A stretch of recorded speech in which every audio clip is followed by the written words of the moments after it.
हृदय में विश्वास है अच्छी लगेंगी। हो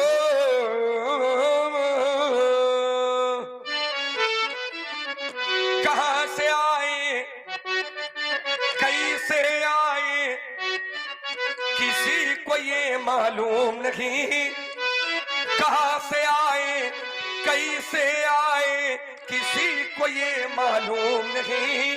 अब कौन बूंद मोती बन जाए इन मेघों को मालूम नहीं। प्रातः काल होते ही पक्षी, प्रातः काल होते ही पक्षी ये दाना चुगने चल देते हैं। मित्रों, कवि ने पक्षी शब्द का प्रयोग किया है और ये पक्षी कोई और नहीं है। पक्षी का अर्थ हम सभी लोगों से है।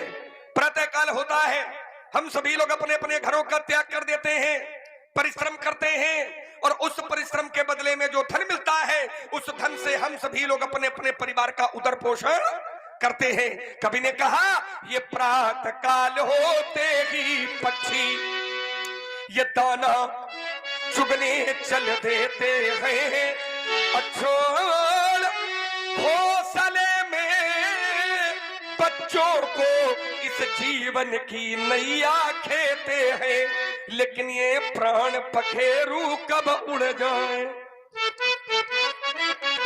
व्यक्ति घर से निकला और शाम तक नहीं पहुंचा तो व्यक्ति के परिवार वाले चिंता करते हैं। छोटे छोटे बच्चे अपनी मां के पास जाते हैं और मां से कहते हैं मैया पिताजी सुबह निकले थे, रात हो गई अभी वापस नहीं आए। समाज के यही वयोवृद्ध लोग कहा करते हैं कि व्यक्ति घर से निकले तो मित्र ये ठिकाना नहीं होता कि शाम को सुरक्षित आएगा अथवा नहीं आएगा। और तभी तो कवि ने कह दिया कि ये प्राण पखेरु कब उड़ जाए ये उन बच्चों को मालूम नहीं।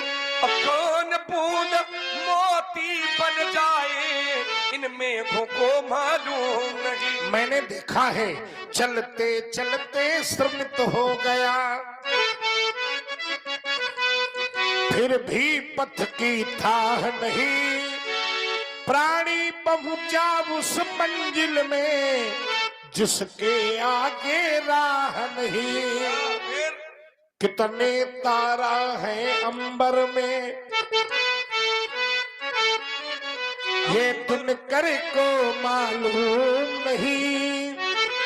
कौन कली पहले खिल जावे ये वृक्षों को मालूम नहीं। परशुराम जी सुना रहे हैं कितने तारे हैं अंबर में दिनकर को मालूम नहीं।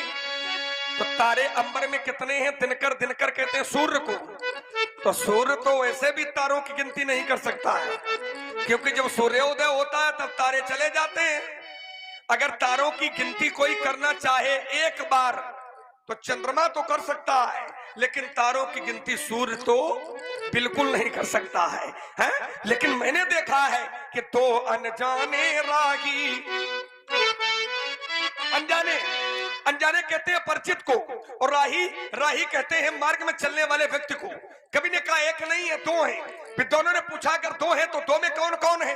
तो कवि ने कहा कि एक का नाम है बर और दूसरे का नाम है कन्या। बर और कन्या ये दो अनजाने राही। एक अवसर आता है इनके जीवन काल में, कौन सा? जब ये दाम्पत्य सूत्र में बंधते हैं। तो अनजाने राही एक दिन दाम्पत्य सूत्र में बंधते हैं और साथ न छोड़ेंगे जीवन में ऐसी कसमें खाते हैं, लेकिन कौन सा साथी कब छूट जाए। न पत्नी को मालूम है कि पति पहले जाएगा और न पति को मालूम है कि संसार की लड़ाई में क्या पत्नी का साथ पहले छूटेगा। और तभी तो कवि ने कह दिया कि कौन सा साथी कब छूट जाए ये दंपति को मालूम नहीं।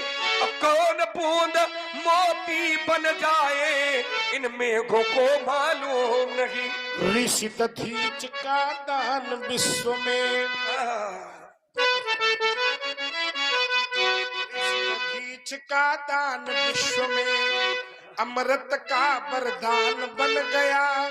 शिल्प कलाकारों के द्वारा उस पत्थर का सम्मान बढ़ गया।